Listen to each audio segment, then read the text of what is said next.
저는 대학교 다닐 때에 구일영 선교사라는 선교사님이 성경을 가르쳤는데 날만 보면 미스터 김은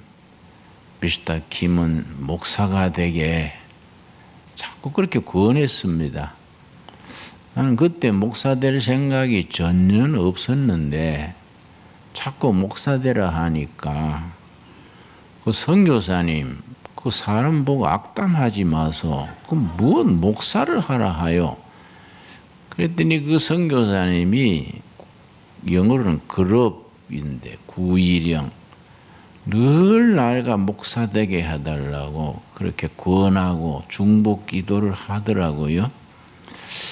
근데 대학을 졸업하고 2년 뒤에 내가 복음을 새롭게 만나고 예수님을 인격으로 만난 후에 신학을 가야겠다.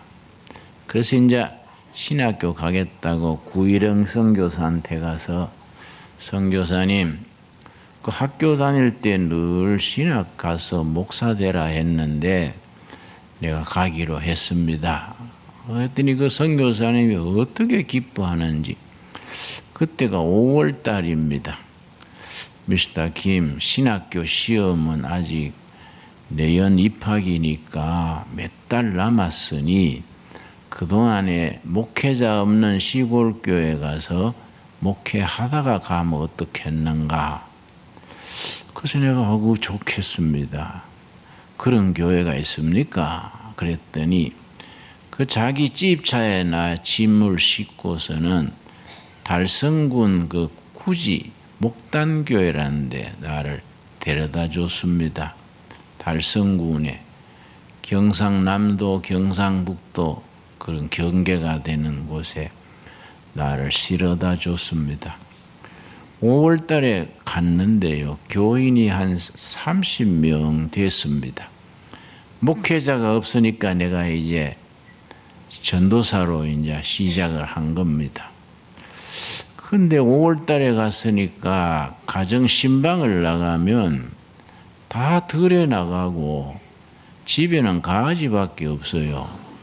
뭐 강아지 데리고 예배 볼 수는 없는 것이고 이 전도사로 왔으면 가정 신방을 해야 하는데 다 들에 나갔으니 어떡하나 하다가 내가 아이디어가 떠올랐습니다.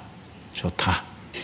교인들의 논으로 밭으로 일터로 찾아가서 신방을 하자. 그래서 이제 작업복을 입고 고무신 신고 호미 하나 들고 우리 집사님들 밭으로 논으로 찾아간 거지요. 밭에 가서 이제 부부가 밥 매는데 고추밭을 같이 매면서 이런저런 입하고 하고 2시간쯤 매면 참이 나와요. 참 받아놓고 그 가정 위에서 간절히 기도하고 찬송 한 곡 부르고 그러고는 이제 다른 농장으로 또 옮겨요. 모내기 하는 데 가가지고 또 같이 2시간쯤 모를 심으면 정심이 나옵니다. 옛날에 정심은 다 들에서 먹거든요. 그러면 이제 식사하기 전에 같이 논 매는 사람들 수첩에 이름을 다 적어서 한 가정 위에서 축복 기도를 해드려요. 그럼 교회 안 다니는 분들도 축복 기도 해주면 참 좋아합니다. 그렇게 다 일일이 이름 부르면서 기도하고 또 다른 농장으로 옮기고 그래 하니까 하루에 한 서너 집 하겠더라고요. 그걸 계속 하니까 동네 소문이 나요. 그 전에 목사는 맨날 넥타이 메고 성경 들고 땅만 내려다보고 다니더만 이번 전도사는 사람이 좀 다르대. 호미 들고 집집이 일 거들어주러 다니고 일할 줄은 모르긴 하더라마는 동네 사람들이 그러는 거야. 그래 하니까 이제 관계가 좋아지지요. 그걸 스킨십 그래요. 이 전도라는 건 먼저 관계를 맺어야 전도가 되지 않습니까? 그냥 묻대놓고 예수 믿으시오. 그럼 니나 믿어. 뭐 이러지 뭐 안 통하지요. 그러니까 그걸 관계를 맺으면서 그렇게 하니까 동네 소문이 좋아지더라고요. 하루는 교인도 아닌데 할머니가 날 찾아와서 예배당 선생님, 우리 아들이 군에 가고 우리 내외가 농사 짓는데 내일 콩밭을 매는데 좀 거들어 주실라요? 그래서 내가 아이고 거들어 드리지요. 그래서 그 다음날 아침부터 가가지고 콩밭 같이 매고 저녁까지 거서 이제 먹고 군에 간 아들 위해서 간절히 중복기도 하고 오고 하니까 노인들하고 이게 대화가 되지요. 근데 그 동네 내 전도 지역에 65세 이상을 다 조사를 해보니 37명이에요. 근데 대구 나와가지고 삼계탕 그 닭 있지 않습니까? 그거 이제 40마리를 사가지고 사과 깨짝 2개에다가 싣고 이제 버스로 실어가서 가마솥을 걸어놓고 동네 노인들 다 초청하는 거예요. 우리 교회에서 어르신네들 모시고 삼계탕 잔치합니다.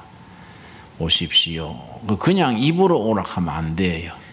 아주 초청장을 만들어서 어른들 함자를 쓰고 들에 꽃을 따다가 한 송이씩 딱 붙여서 아주 정중하게 예절을 갖추어서 일일이 방문해서 37명 다 돌았어요. 그러고서는 이제 마당에다가 이제 가마솥 걸어놓고 삼계탕 끓여서 노인들 대접하니까 노인들이 좋아하지요. 식사 끝난 뒤에 2패를 갈라가지고 윷놀이를 했습니다.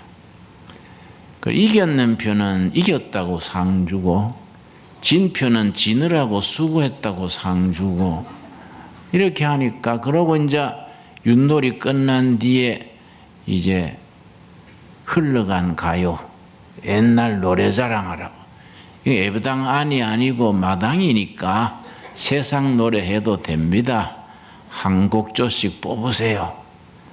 이러니까 모두 울산 아가씨도 하고 앵두나무 우물가에도 하고 그 노인들이 10명이 나는 거예요. 그 예배당 재밌네. 그 경로당 가서 졸고 앉았으니 예배당 다녀보세. 노인들이 전도가 되더라고요. 응? 그러니까 동네 소문이 좋아지는 거예요. 그런데 하루는 토요일인데 거기서 5km쯤 떨어진 이웃교회 청년의 회장이 나를 찾아왔어요. 그 전도사님 물어볼 게 있어 왔습니다. 본교회 목사님한테 묻지 내 멀리 왔냐고. 그 물어보라 그랬더니 믿는 사람이 자살하는 거는 죄지요. 그래서 죄지? 생명의 주인은 하나님인데 자기 생명도 자기가 끊으면 영적으로는 살인죄지. 그러면은 자살한 사람 장례하는 것도 죄입니까? 이러는 거예요. 장례야 그 죄다 아니다 할 거 없지. 사람 죽으면 장례하는 긴데 그런 건 죄다 아니다 하는 게 아니지. 그 왜 그래 묻는가? 그랬더니 그게 19살 먹은 여청년이 농약 먹고 자살을 했어요. 근데 그 교회 목사님이 굉장히 교리에 밝았던가 봐요. 그리고 굉장히 보수했던가 봐요. 믿는 사람이 교리 어기고 자살해서 쓰나 그렇게 교리 어기고 죽은 시체 내 장례 못하겠다. 교인들한테도 교리 어기고 죽은 시체 장례 협조하지 마라. 시골 교회 교인들이 목사님 말 잘 순종하지요. 보통 마을 사람들이 해주는데 또 모내기철이 전부 조를 짜가지고 모를 내는데 그 처녀 집이 아주 외톨이에요. 그 곽씨 집성촌인데 밖에서 흘러 들어온 뜨내기예요. 친척도 없고 그러니까 동네 사람들이 그 아가씨 안 좋을 때 죽었구만. 애부당 그래 잘 댕겼으니까 애부당서 장례해 주겠지. 교회로 밀어버리는 겁니다. 교회는 또 교리 어겼다고 또 안 해준 거지요. 같은 교회 다니던 청년들이 답답하니까 그 집 앞에 왔다 갔다 하다가 날 찾아온 거예요. 소문 들은 거예요, 내가. 그래 내가 그 말 듣고 그 일이 어렵네. 근데 그렇게 성가대도 하고 연주일 교사도 하고 그러면 신앙의 뿌리가 있을 텐데 왜 자살했을까? 그랬더니 자기 아버지는 완전히 술주정꾼이에요. 술독에 빠져 사는 겁니다. 자기 어머니는 정신병이에요. 10년 전부터. 또 어린 동생들이 있어요. 그러니까 혼자서 감당하다가 너무 힘들어서 지쳐서 약 먹고 죽은 것 같아요. 그래서 내가 그 말 듣고 마음이 짠하더라고요. 그 죽은 건 잘못했지만은 사정은 딱하구만. 그러면 장례는 어차피 해야 되니 내가 가서 하지. 근데 내 혼자 하겠냐? 자네들 도와줘야지. 그랬더니 청년회 회장이 그래요. 우리는 도와드리겠습니다만 교리 어기고 죽었는데 장례해도 될까요? 그 교회 목사님 말 그대로 되풀이하는 겁니다. 걔네가 뭐라 한 거 하니, 야 이 사람들아, 그거는 프로들이 따지는 거지 우리는 아마추어 아이가. 응? 나중 천국 가서 예수님이 꾸지람하시기를 김진홍 너는 교리 어기고 죽은 아가씨 왜 장례했냐? 꾸지람하시면 내 대답하지 뭐. 예수님 나 교리 몰라가 했습니다 하고 배째락하고 나가지 뭐. 믿음으로 구원받는다 그랬는데 내 믿고 왔는데 장례 잘못했다고 날 천국에서 쫓아내겠냐? 갔어요. 갔더니 그 아가씨가 농약 먹고 죽을 때 피를 토했어요. 피가 이 목으로 흘러 들어갔는데 피가 마른 자리에 파리떼가 덩어리로 앉았어요. 내가 파리 쫓아내고 물수건으로 피 닦고 손발 닦고 그 머리에 빗질 해주고 그 염을 제대로 할 수 있습니까? 내가 할 줄도 모르지만은 내가 그때 28살인데 19살 아가씨 내가 염을 제대로 못하는 거예요. 그냥 머리 빗질 해주고 손발 닦아주고 그래서 청년회 회장한테 가서 가마니 2장 하고 긴 막대기 2개 구해와라. 구해왔어요. 가마니를 가지고 들꽃을 만들었습니다. 그걸 단가라 그래, 단가. 그걸 만들어 가지고 아가씨 시체를 그거 얹고 그 교회 청년 3명하고 나하고 4명이 한쪽 구탱이씩 들었어요. 나는 뒤에서 이제 들고 뒷산에 가서 따뜻한 양지 쪽에 묻어주고 십자가라도 세워주자. 그러고 이제 뒷산으로 올라가는데 청년들은 힘이 좋으니까 잘 가지요. 나는 힘이 딸리니까 뒤따라가다가 숨가쁘고 해서 야 이 사람들아 천천히 가자. 와 이래 서두르냐 숨가쁘다. 그러다가 산비탈에 미끄러졌어요. 미끄러져서 손에 잡은 걸 놓쳐버렸네. 그런 게 뒤에서 놓쳐버리니까 기울어지니까 시체가 뚝 떨어져가지고 비탈에 대굴대굴 굴러 내려가는 거예요. 내가 얼마나 미안하겠습니까? 하고 내려다보는데 시체가 뒹굴다가요. 소나무 그루터기에 탁 부딪히면서 멈췄는데 소나무 그루터기에 시체가 부딪힐 때에 가슴에 품고 죽었던 성경이 툭 튀어나왔어요. 이 아가씨가 농약 먹고 죽을 때 자기 보던 성경을 가슴에 품고 약 먹고 죽은 겁니다. 한복 치마가 가슴께에 매지 않습니까? 가슴에 치마끈 볼끈 성경하고 같이 묶고 농약 먹고 죽었는데 이게 부딪힐 때 튕겨 나온 거예요. 그러니까 내려가서 성경 들고 참 마음이 아프더라고요. 아이고, 성경 가슴에 품고 죽는 마음으로 참고 견뎠으면은 좋은 세월이 올지도 모를 낀데 그걸 못 참고 죽었냐. 그래 내가 시체를 안았어요. 성경도 이제 챙기고 좀 올라가서 따뜻한 양지 쪽에 구덩이 파고 시체를 거기에 넣고 가슴에 성경 얹어주고 같이 묻었지요. 소나무 잘라가 십자가 세워놓고 청년들, 야, 이 사람들아 기도하고 내려가자. 넷이서 손잡고 기도를 하는데 참 기도하기도 어려워요. 내가 떠듬떠듬 기도하기를 예수님, 이 아가씨 천국 좀 보내주세요. 교회에서 배운 교리로는 자살해서 천국 못 간다고 배웠습니다마는 예수님 예외가 없을까요? 잘못했지만은 그래도 성경 품고 죽을 때 그 얼마나 마음이 힘들었겠습니까? 잘못했지만은 용서하시고 우리 나중 천국 가면 이 아가씨 만나게 해주세요. 그래 떠듬떠듬 뭐 기도 같지도 않지요.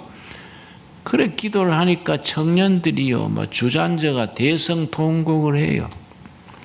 청년들이 울기 시작하더니 그치지를 않아요. 그러니까 등을 밀다시피 야, 이 사람들아 해진다. 내려가자. 평소에 좀 챙겨주지 죽은 뒤에 그래 우냐 하고 등을 밀다시피 내려왔는데 내려오다가 내가 생각하기를 그래도 본댁에 가서 어디 묻었다고 일러는 줘야지 이런 생각하고 그 집에 갔습니다. 갔더니 낮에 장례 준비할 때는 보이지도 않던 아버지 같은 분이 시골 마당에는 멍석이 있어요. 멍석에 술이 이렇게 돼가지고 들어누워가지고 노들강변 백사장 뭐 이러고 있어.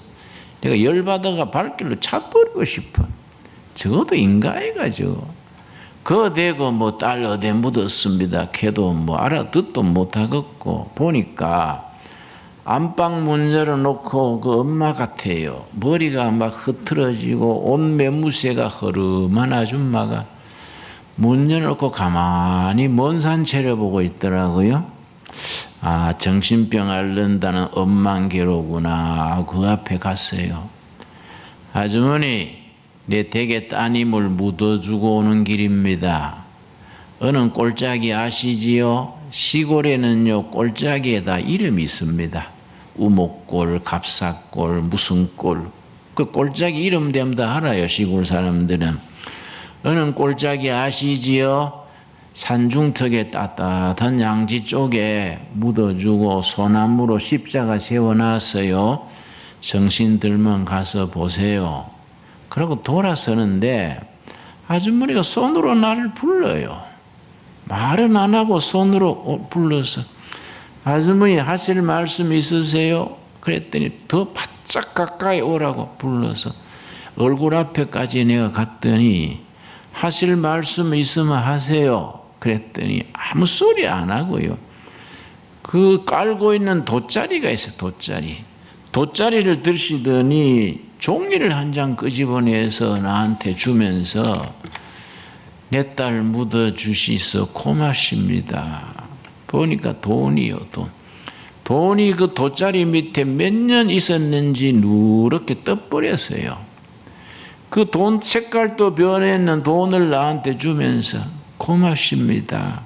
이걸로 가다가 사이다라도 사잡수세요. 나한테 대접하고 싶다고. 자기 딸 묻어줬다고 고맙다고 사이다 사줍시라. 그래서 내가 그때 그 아주머니 눈동자를 봤는데 인간 살아가는 슬픔, 인간이 살아가는 그 모진 인생의 서름, 그 눈에 가득히 깃든 걸 내가 느낀 겁니다. 그 눈동자가 너무너무 슬펐어요. 내가 그래서 돈을 받아가지고 토요일이어서 집에 와서 설교 준비한다고 성경을 폈는데 자꾸 눈물이 나요. 그 아줌마의 눈동자 그 말을 생각하고 어떻게 그렇게 눈물이 나는지 성경 위에 돈을 얹어놓고 내가 1시간이 넘도록 울었습니다. 1시간 넘도록 혼자서 울다가 그때 내가 무릎을 꿇고 서원 기도를 했습니다. 무슨 기도한 거니? 무릎을 꿇고 예수님, 내가 내년에 신학을 해서 목사가 되면 큰일 하는 목사, 큰 교회, 유명한 목사 하지 말고 눈물 닦아주는 목사 하겠습니다. 상처받은 영혼 같이 아파하고 고통당하는 심령을 보듬어주고 같이 울고 같이 아파하고 나 그런 목사 하겠습니다. 월드 비전 이런 거 안 하고 그냥 눈물 닦아주고 같이 아파하고 그런 목회 하겠습니다. 내가 그 서원기도 한 거예요. 그게 내가 28살 때인데 내가 지금 79살입니다. 그때부터 지금까지 내 목회의 기준이야, 기준. 어떻게 하면 우리 교회는 상처받은 사람의 상처를 보듬어주고 그 스트레스 때문에 얼마나 힘듭니까? 예수님의 이름으로 그걸 같이 아파하고 같이 울고 같이 웃고 그런 목회를 해야지. 그렇게 목회를 시작해서 지금까지 왔는데 그게 또 생각대로 잘 안 되더라고요. 또 이름이 나고 하니까 비행기 타고 다니고 집회 가면 또 잘 먹고 이러니까 나도 모르는 사이에 그때 28살 때 서원했는 게 멀어지는 거예요. 한 번 우리 교회 젊은 집사님이 나한테 와가지고 목사님, 서울 가봤더니 우리 김진영 목사님이 한국교회 스타라던데요. 그래서 에이 쓸데없는 소리. 목사가 무슨 배우여 스타가 무슨 스타요. 그랬더니 목사님 스타가 뭔 말인지 압니까? 스타가 스타지 뭔 말이요. 그랬더니 스스로 타락한 사람을 스타라 그래요. 그거 내가 머리가 띵했어요. 그 말이 되네 그거? 응? 집사가 나한테 그렇게 욕을 하기요? 그러고 서로 얘기했는데 우리가 목회하다가 나도 모르게 그렇게 되기 쉬운 거예요. 응? 그 28세 때 그 순수하던 때 집집이 찾아다니면서 위로하고 담배 주고 참 같이 먹으면서 기도하고 하던 그 출발점에서 멀어지기 쉽다 이게. 응? 여러분 사도행전 20장 31절에 보면은 한번 찾아보겠습니다. 사도행전 20장 31절입니다. 사도행전 20장은 우리 교회 목회 교과서입니다. 사도 바울이 에베소시에서 3년간 개척교회 하는데 3년간 에베소시에 개척하면서 어떤 정신으로 했느냐 사도행전 20장에 잘 나옵니다. 그래서 우리 목회 교과서라 그럽니다. 20장 31절 말씀 31절 그러므로 여러분이 읽게어 내가 3년이나 밤낮 쉬지 않고 눈물로 각 사람을 훈계하던 것을 기억하라. 사도 바울은 3년간 에베소 개척교회 하면서 3년 동안 밤낮으로 교인 한 사람 한 사람 밤낮으로 붙들고 울었다. 형제여 낙심하지 마세요. 자매님 용기를 가집시다. 한 영혼 한 영혼 한 가정 한 가정 위해서 눈물로 울었다. 난 이 말씀 자주 읽습니다. 맞아. 교회는 그래야 돼. 사도 바울은 에베소시에서 3년이요. 밤낮으로 눈물로 너희들을 훈계하던 것을 잊어버리지 말아라. 그 다음 32절 뭐라 그랬습니까? 32절 지금 내가 여러분을 주와 및 그 은혜 말씀에 부탁하노니 하나님의 말씀의 교인 한 사람 한 사람을 맡긴다요. 부탁한다는 말은 맡긴다. 하나님의 말씀의 교인들이 바로 서도록 맡긴다.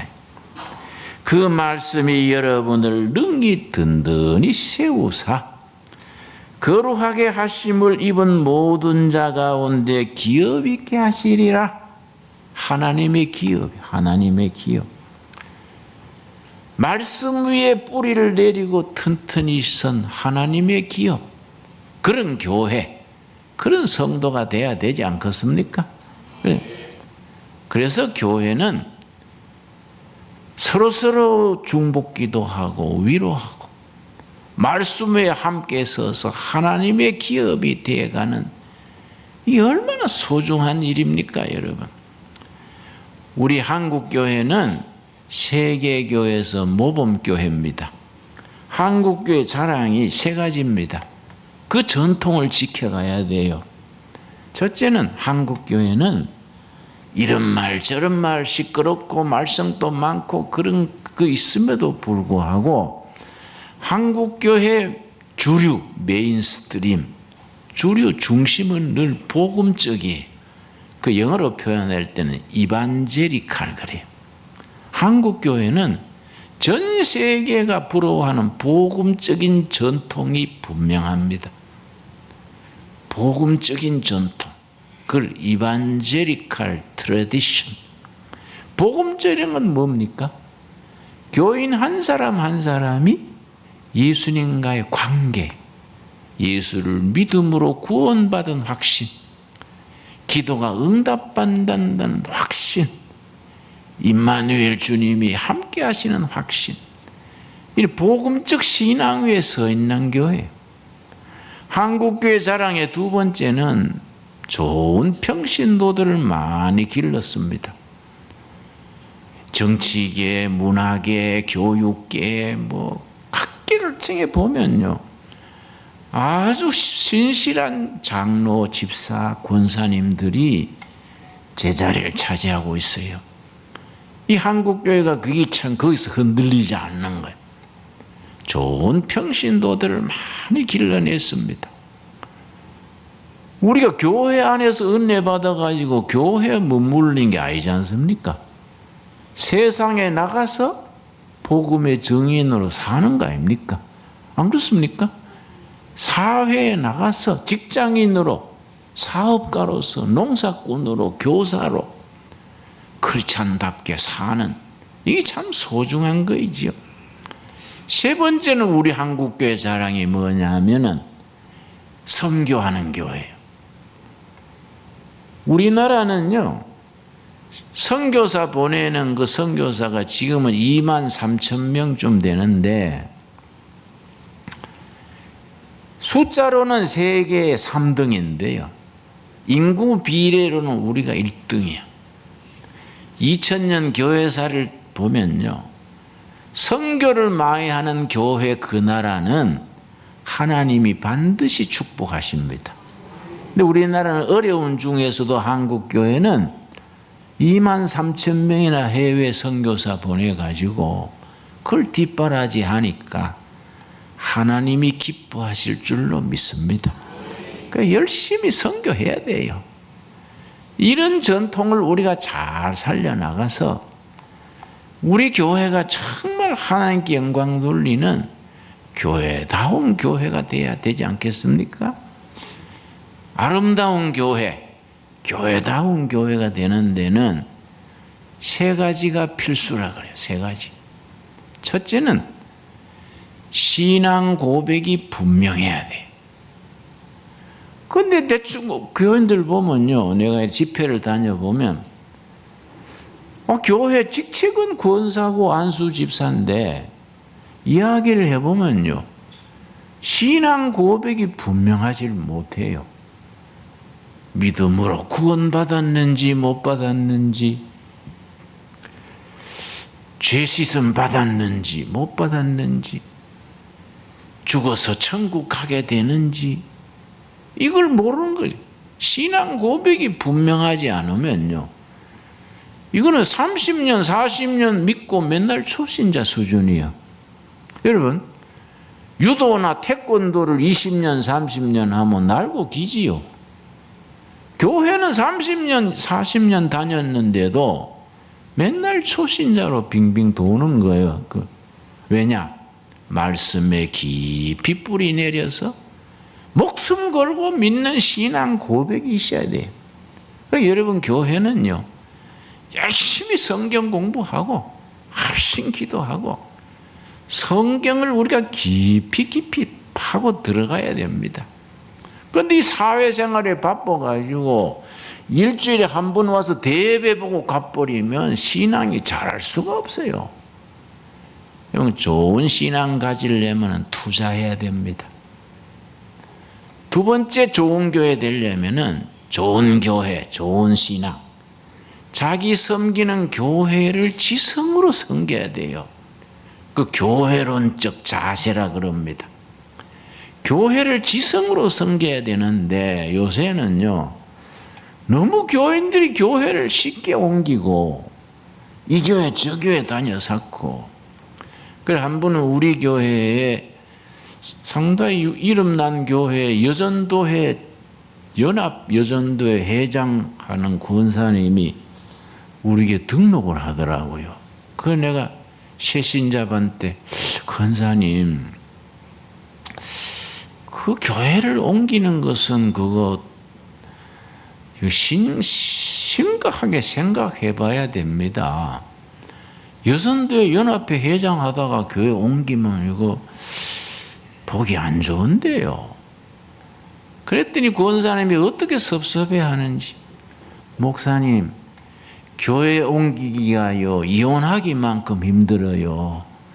눈물을 머금고 왔는데 환영은 못 해주고 그렇게 초를 칩니까? 그래서 초치는 게 아니라 뭐 사연이 있어 그렇겠지만은 웬만하면 견디시고 정 안 되면 뭐 옮기셔야지요. 내가 그렇게 위로 겸 충고를 했어요. 우리 교회가요, 자손 대대로 섬기지 않습니까?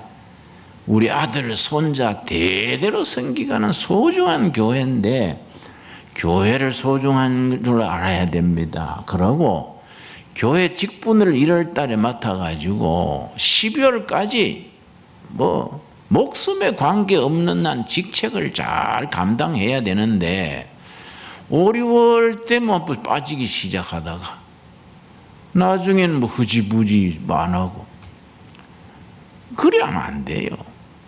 교회 직분은요, 목숨 걸고 감당해야 됩니다. 여러분 아멘 하시지요? 교회를 제대로 섬겨야지.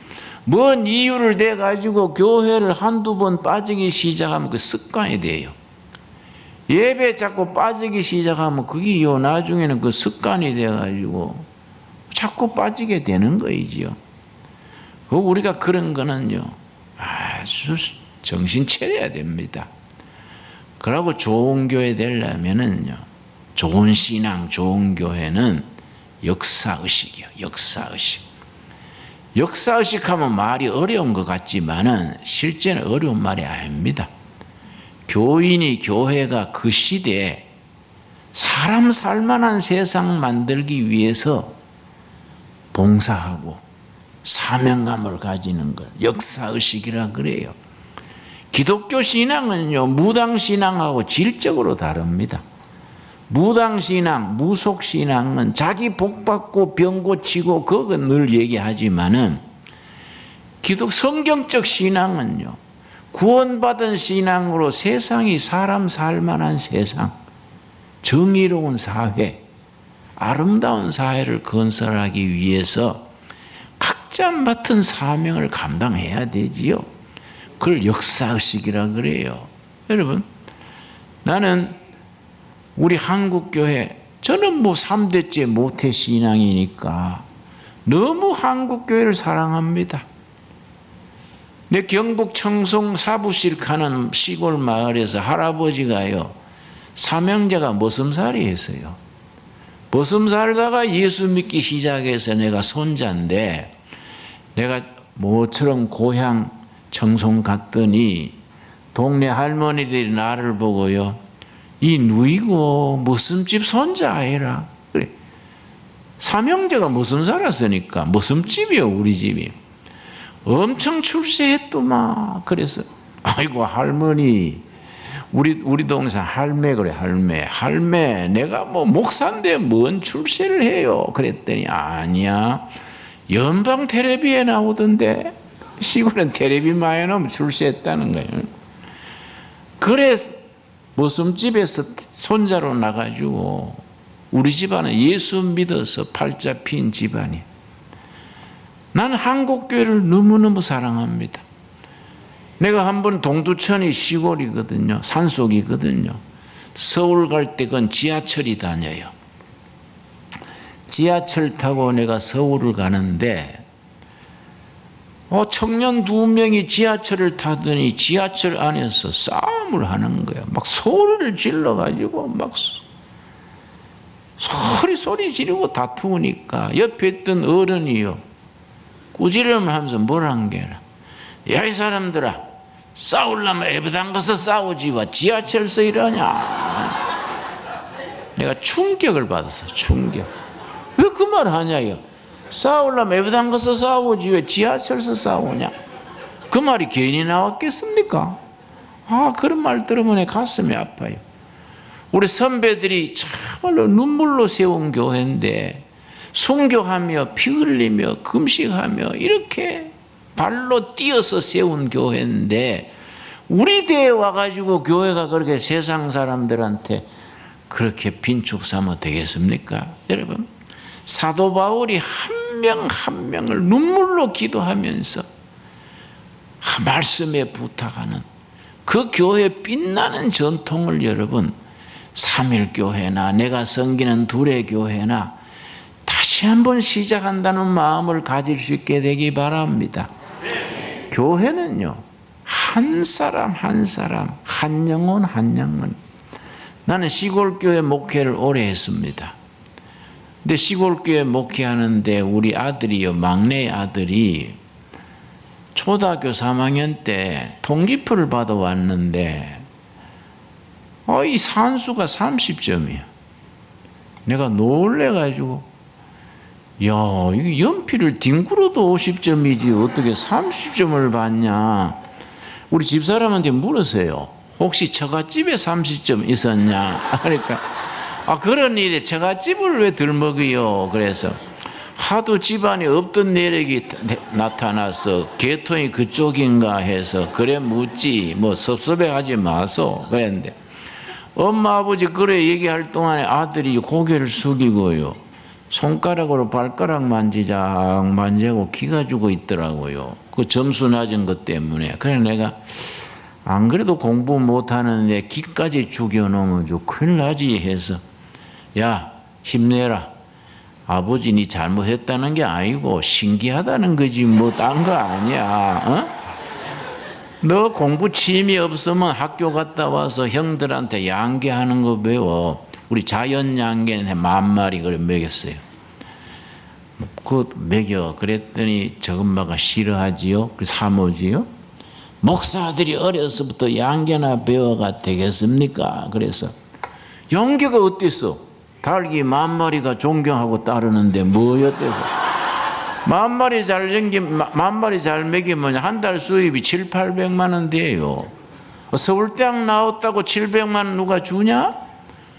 시골에서 양계 잘하고 교회 장로하고 동네 이장하고 장가 갈 때 지처럼 또 공부 취미 없던 아가씨 끼리끼리 만나가지고 살면 되지 뭐 다 뭐 서울대학 가고 그러냐. 말이 그렇잖아요. 뭐 다 그렇게 목숨 걸고 뭐 좋은 대학 갈 거 없잖아요. 그러니까 초등학교 3학년 때요. 그 내가 한 번은 그 3학년 때 내 물었습니다. 야, 옛날 어른들이 군뱅이도 뒹구는 재주 있대. 니도 뭔가 재주가 있을 끼다. 그걸 교회에서는 은사라 그래. 은사. 니도 뭔가 은사가 있을 끼다. 은사란 건 뭐이냐? 니가 좋아하는 거, 취미 있는 거, 그거 할 때는 재밌는 거. 그게 은사의 시작이야. 네가 뭘 좋니? 그랬더니 얘가 가만히 있더니 아버지 나는 곤충이 좋아요. 그 방에 막 잠자리도 꼽아놓고 매미도 꼽아놓고 곤충을 좋아하는 거예요.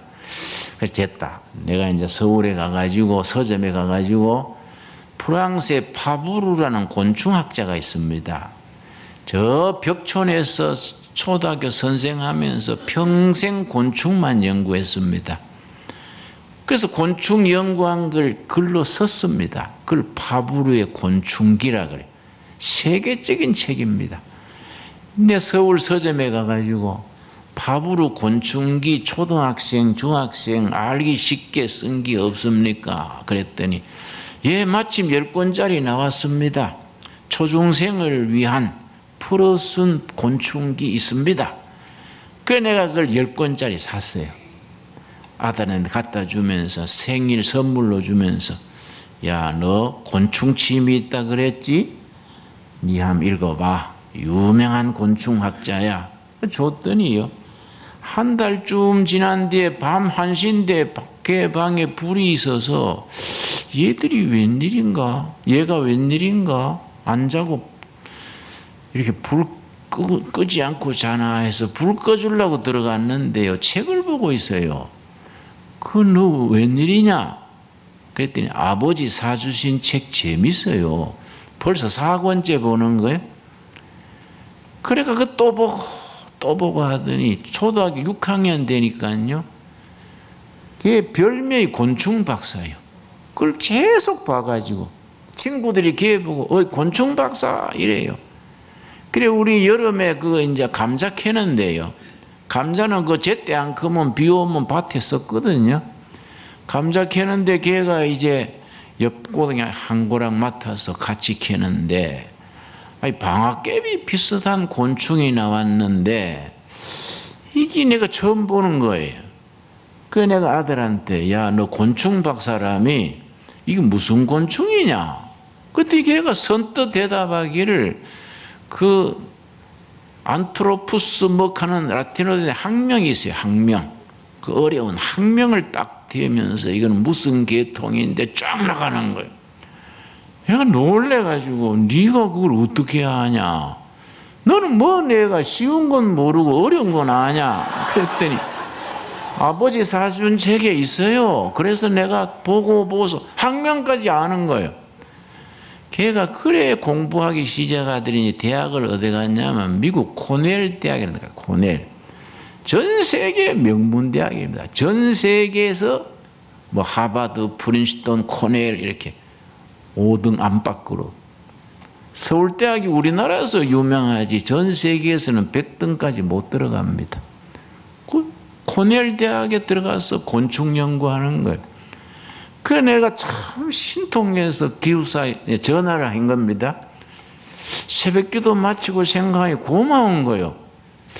그 녀석이 어떻게 지 힘으로 코넬 대학을 들어갔냐 해서 전화를 했습니다. 야, 나는 네가 자랑스럽다.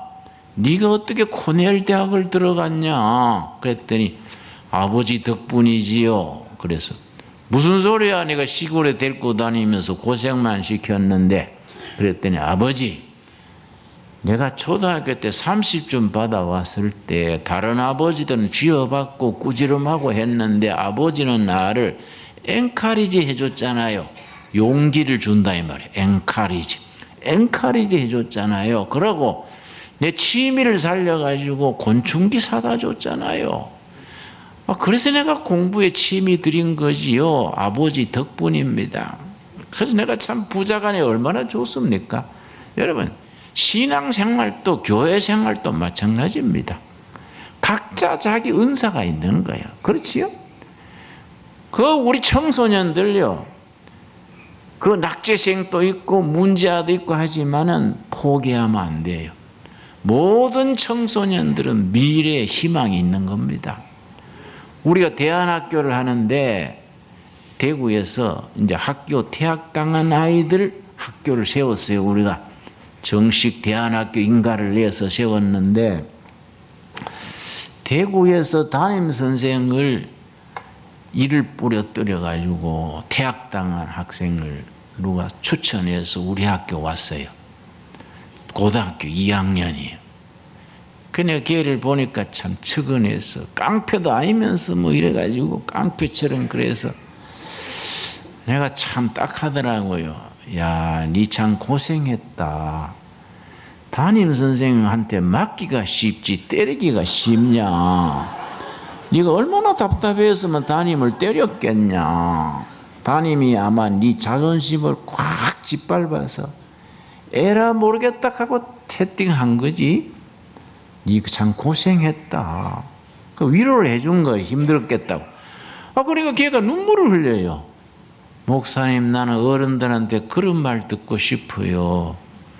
담임 선생님이 내 자존심을 너무 짓밟아서 에라 모르겠다고 헤팅했는데 담임 선생님이 제때 안 피해가지고 이가 부러졌는데 그 다음 주에 퇴학됐다니. 퇴학 되니까 아버지도 니는 우리 집 자식 아니다. 교회도 갔더니 소문 나가지고 대학생이라 소문 나가 시시왕따당하고 그 주유소에 뭐 기름 넣어주고 뭐 이러다가 고생하다가 우리 마을에 온 거예요. 그래 내가 야 그러면 우리 학교 받아줄 테니 그 앞으로는 언제 헤딩할지 미리 말해라. 그래야 피하지 않겠냐 했더니 지도 웃더라고요.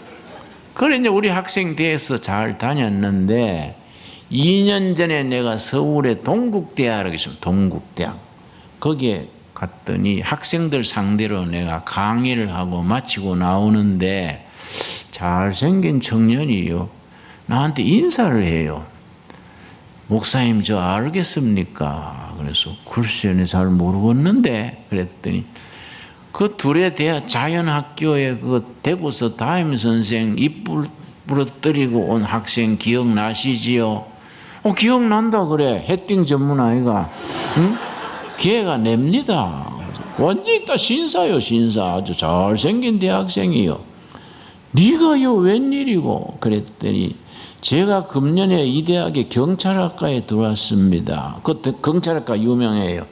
그 어째 경찰학과 들어왔나 하니까 내가 청소년 시절에 방황하던 거 생각하고 나는 뭐 경찰관 내가 진급도 필요 없고 나는 뭐 영전도 필요 없고 길거리에 나처럼 헤매는 청소년 전담 경찰관 되려고 내가 이 경찰학과에 들어왔습니다. 얼마나 좋습니까 여러분. 그래서 내가 데리고 나가서 밥 사줬어요. 네 그 정신 살려라 여러분. 교회가 할 일이 무궁무진합니다. 교회는 네 자식 내 자식 구별하지 말고 한 영혼 한 영혼의 미래를 열어주는 겁니다. 이 복음의 능력이요. 복음의 능력. 얼마나 교회가 위대합니까? 나는 다른 나라는 몰라도 한국이란 나라는요. 기독교가 없으면 안 되는 나라입니다. 여러분. 한국은 기독교가 희망입니다. 희망. 여러분. 그러고 저는 뭐 사회운동도 해보고 정치범 감옥도 살아보고 고루고루 했는데요. 교인들이 제일 똑똑합니다. 교인들이 맑게 알아듣고 봉사하려고 그러고 우리나라 여러 뭐 NGO 민간 봉사단체 있는데 기독교에서 세운 단체 아닌데도 거의 70% 이상이 개신교 신자들이에요. 그만큼 교인들이 앞서 있는 겁니다. 우리 교회에 대해서 자랑스러운 마음을 가지고 이 교회가 정말로 통일 한국 시대에 기막힌 교회가 돼야 안 되겠습니까? 저는요 북한의 저 길주 청진 낮은 선봉에 고아원을 18년째 하는데요. 고아원 애들이 2,500명이에요.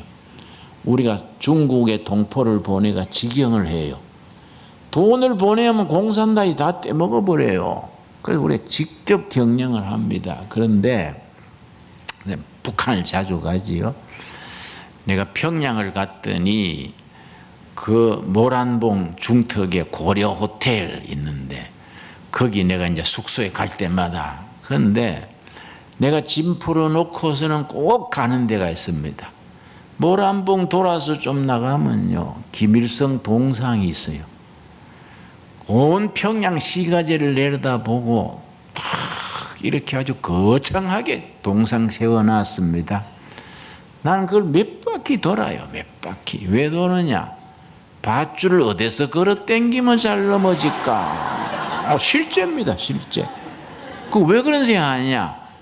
그 자리가요, 우리 한국 교회로서는 정말로 기막힌 자리입니다. 1907년에서 평양 대부흥 운동이 일어났는데 그 장대형 교회예요. 그 자리가 장대형 교회 있던 자리입니다. 나중에 목사님이 됐는데 길선주 장로가요, 그 교회 지을 때 모란봉 중턱에 자기 밭 700평을 교회에 헌납을 했어요. 거기에 장대형 교회 교인들이 헌금해서 지은 교회가 장대형 교회인데, 길선주 장로가 이제 남전도에 회장했습니다. 1907년 1월 2일부터 1월 13일까지 전국 남전도의 회장들 사경회를 한 거예요. 전국 남전도에. 전 제주도서부터 저 평안도 한경도까지 남전도의 회장들이 다 임원들이 모였는데 한 1200명 모였어요. 거기에서 성령의 역사가 일어나가지고 평양 대부흥도 일어난 겁니다. 평양 대부흥 때문에 한국 교회가요, 한 20만이 늘어났다 그래요. 그 뜻깊은 교회를, 장대형 교회를 헐어버리고 김일성 동상 세운 거예요. 그 헐어야 안 되겠습니까? 나는요, 기도 제목이 있습니다. 내가 하늘나라 가기 전에 장대형 교회 헐고, 김일성 동상 헐고 장대형 교회 재건해가지고 그 중공 예배 때 내 축도하는 게 내 기도 제목이에요. 축도. 저 설교는 우리 최 목사 같은 젊은 목사들이 해야지. 난 뭐 원로니까 난 축도하는 게, 난 그렇게 될 줄로 믿습니다. 그렇게 될 줄로 믿어요. 여러분, 이 북한 위해서 기도해야 됩니다. 이거요, 우리나라 정치하는 사람들이나 엉뚱한 사람들이요, 북한에 끼우대가 뭐 주사파도 끼우거리고 그 속아내야 돼요. 회개하든지 아니면 속아내야 돼요. 왜냐? 큰일 날 생각이에요. 왜냐? 내가 장대형 교회 그 옆에 우리 고려 호텔이 내 숙소인데 2층에 서점이 있어요. 북한에는 책이 전부 정부가 출판하지요. 공산당이니까. 갈 때마다 서점에 가가지고 비디오 책 사오는데, 내가 한 번은 갔더니 책 중에 무슨 책이 있냐면은 김일성 그이는 하나님, 이 책 제목이요. 별일이다. 무슨 이런 제목이 있나? $10 주고 샀어요. 그래서 가방에 넣어놨다가 일 마치고 이제 평양서 북경으로 비행기 타고 갔다가 북경서 서울로 오는데 비행기에서 읽었어요. 비행기 읽으면서 내가 놀래버렸습니다. 김일성 그이는 하나님, 거기에 뭐라고 썼냐면 사도신경, 전능하사 천지를 만드시, 얼마나 소중합니까? 그걸 고쳤어요. 전능하사 당과 인민을 영도하시는 김일성 주석을 내가 믿사오며 그 외아들 김정일 동지를 내가 믿사오니 이는 공산당으로 잉태하사 미제국주의자들에게 박해를 받으시고 저리로부터 인민을 해방하러 오시리라. 황당하잖아요. 어떻게 사도신경을 꼬불쳐가 그랬습니까? 그걸 정부에서 출판을 합니까? 그러니까 북한 정권 자체가 사이비 종교, 사이비. 인민을 파탄시키고 민족이 병들게 하고, 이거는 용납할 수 없는, 저거는 범죄 집단입니다. 어떻게 그런 짓 합니까? 안 그래요? 그래서 내가 그 뒤로는 기도하는 거예요. 뭐든지 우리 대한민국 자유민주주의로 통일이 돼서 평양 가서 우리가 장대형 교회도 재건하고 금강산 가서 축하 예배도 드리고 백두산에 가서 우리가 여름 수양회도 하고 그래야 되겠습니까? 그렇게 될 줄로 믿습니다, 여러분. 여러분, 우리 이거 문재인 대통령 정신 차려야 돼요. 우리나라 정치하는 사람들 대통령 위해서 기도해야 됩니다. 왜냐? 우리 평창 올림픽 할 때 미국 부통령 펜스, 일본 수상 누굽니까? 아베 다 국제 개막식이니까 평창 올림픽.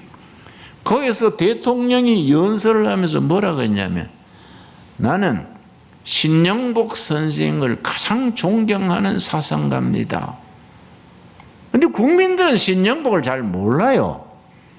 저는 정치 몸으로 감옥도 살고 30대 운동권으로 거쳤기 때문에 잘 알아요. 또 지역도 같이 살았고 신영복을 대통령이 존경한다 그래서 내가 가슴이 철렁해. 왜냐? 1961년 저 전라남도에 임자도란 섬이 있습니다. 임자도. 그 면장이요, 북한에 월북했던 조카가 와가지고 간첩으로 와가지고 포섭을 한 거예요. 그때는요 1600년대는 북한이 우리보다 훨씬 잘 살았습니다. 우리는 국민소득이 그때 80달러, 북한은 240달러. 훨씬 북한이 3배나 더 잘 살았습니다. 그러니까 면장이 그 말 듣고 공산당에 입당해가 평양을 3번이나, 섬이니까 배 타고 왔다 갔다 하기 쉽지 않습니까? 그러고 자금을 많이 받아와가지고 통혁당, 통일혁명당, 통혁당 그래. 이걸 조직을 했는데 서울의 김종태라는 아주 일 잘하는 사람을 포섭을 해가지고 북한에 보내가 교육받게 오고 아주 조직을 뻗었습니다. 그런데 왜 그게 들통났냐면은 1965년인가 두 형제를 포섭해가지고 북한에 가서 간첩 교육받고 자금을 받아왔는데 달러를 가져와서 형제간에 가르다가 싸움이 난 거예요. 서로 많이 하려고. 그러니까 그 동생의 아내, 그래 제수씨지. 제수씨가 열받아가 정부에 신고를 했어요. 그게 유명한 통역당 사건인데 그때 158명이 체포됐어요. 주범이 7명인데 5명은 사형당했습니다. 김종태는요, 사형당하니까 평양에서 군중대회 열고 해주 사범학교를 김종태 사범학교 이름 고쳤어요. 지금 또 해주 사범학교는 김종태 사범학교입니다. 북한이 그렇게 기념하는 거예요. 그때 5명 사형당할 때에 6번째 사람이 1심에 2심에 사형 선고 받았는데 대법원에서 무기지로 떨어졌어요. 무기. 그게 신영복이에요.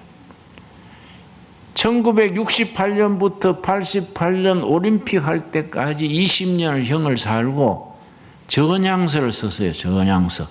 나 이제 공산주의 고마하겠다. 그거 하면 이제 내보냅니다.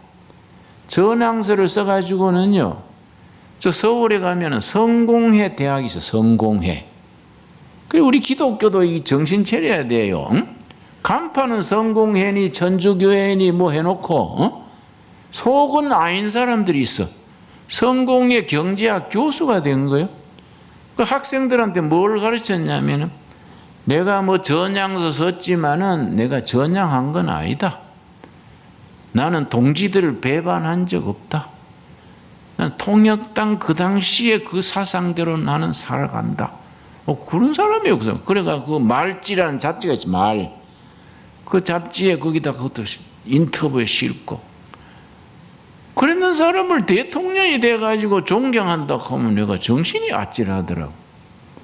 그러니까 우리가 정신 차려야 돼요. 우리 교회는 반듯한 신앙, 정말 하나님이 주신 자유, 평등, 사랑, 정의로운 사회, 행복한 나라 만들어야 되지 않겠습니까? 이걸 교인들이 앞장서서 하는 것이 역사의식이야, 역사의식. 들어보니 문제가 되지요? 내가 천주교의 정의구현사재단 있습니다. 신부들 단체. 뭐 꽤 많아요, 인원이. 정의구현사재단 신부가 나하고 얘기하면서 북한을 자꾸 칭찬하는 거예요.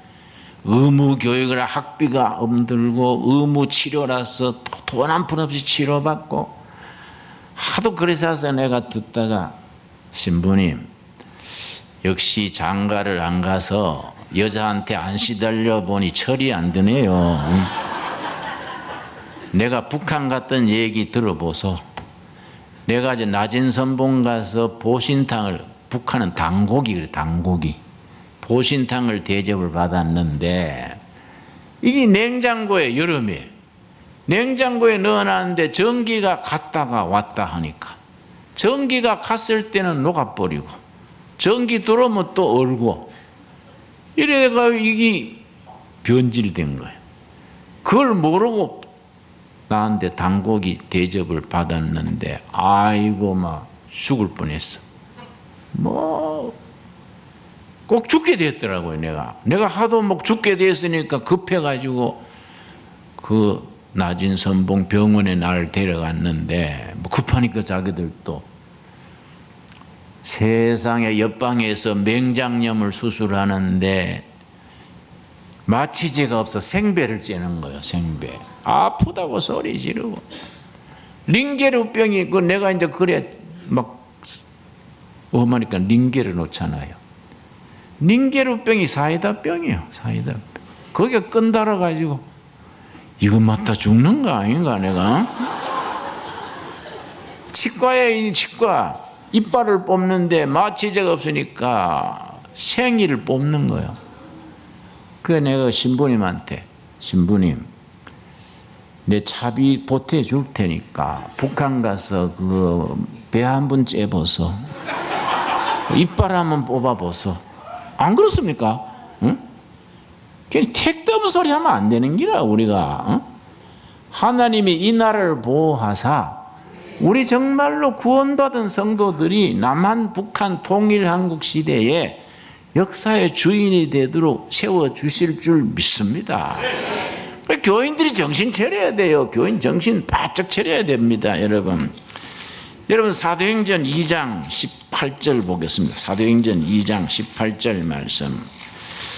이런 얘기 참 하면 참 우리 필요하지요. 들을만하지요. 예. 며칠 더 했으면 좋겠는데 또 뭐 맞춰서 섭섭합니다. 사도행전 2장 1절에 오순절 성령이 임했지 않습니까? 성령이 임해가지고 성령 충만하게 됐는데 사도 바울이 막 성령의 불덩어리가 돼가지고 예루살렘 시내에 가가지고 막 노방 전도를 막 힘차게 했지 않습니까? 얼음판에 바가지 밀듯이 막 쫙 썰갈까. 그날 3,000명이 복음으로 돌아온 겁니다. 사도행전 2장에 기억하시지요? 그러니까 예루살렘 시민들이 놀래가지고 이 사람들이 이 셋술 먹었다. 뭐 마주왕이나 처음이나 뭐 처음처럼 뭐 막걸리가 아니고 새로 나온 술 먹었다 그랬잖아요. 셋술에 취했다. 그랬더니 사도 바울이 탁 서가지고 우리가 술 먹은 게 아닙니다. 저 700년 전에 요엘 선지를 통해서 예언한 것이 우리가 응답된 겁니다.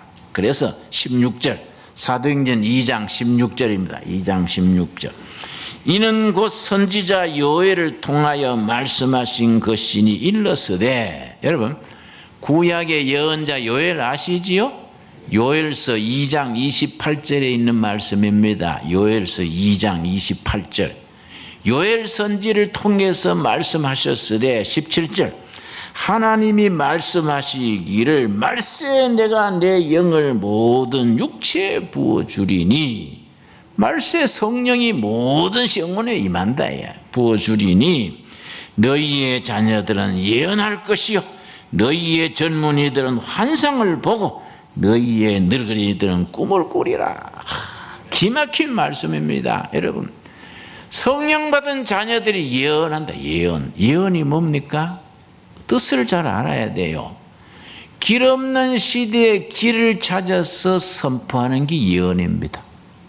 하나님의 뜻을 받들어서 정치가 길이 없고 통일이 길이 없고 경제가 길이 없고 개인도 나라도 길이 없을 때 이것이 길입니다. 성령의 감동으로 길 없는 시대에 길을 찾아서 선포하는 게 예언이에요. 그래서 요한복음에 예수님이 뭐라 그랬습니까? 내가 길이요 진리요 생명이다. 바로 그 예수님이 길이라. 길, 나라의 살 길, 가정이 살 길, 개인의 살 길. 길 없는 시대에 길을 선포하는 예언자가 될 것이고, 젊은이들이 뭘 본다고요? 환상, 비전이요. 비전, 영어로 비전이요. 젊은이들은 비전을 볼 것이요. 오늘 읽은 본문 말씀 잠언 29장 18절에 묵시가 없으면 백성이 망할 짓을 골라서 한다. 기억나시죠? 묵시가 영어로 비전입니다. 묵시, 환상 다 같은 말이에요. 비전이 없으면 백성들이 망할 짓을 골라서 하는 겁니다. 여러분, 지금 이 나라 사정이요, 비전이 없고 정말 진정한 예언이 안 이루어지니까 백성들이 우왕좌왕 망할 짓을 골라서 하는 거예요. 이걸 우리가 바로잡아야 되지요. 길 없는 시대에 길을 찾아 선포하고 젊은이들이 비전을 본다. 비전이 뭡니까? 온 국민, 온 교회가 함께 바라보고 나갈 미래의 목표요. 목표. 미래의 깃발이요. 깃발.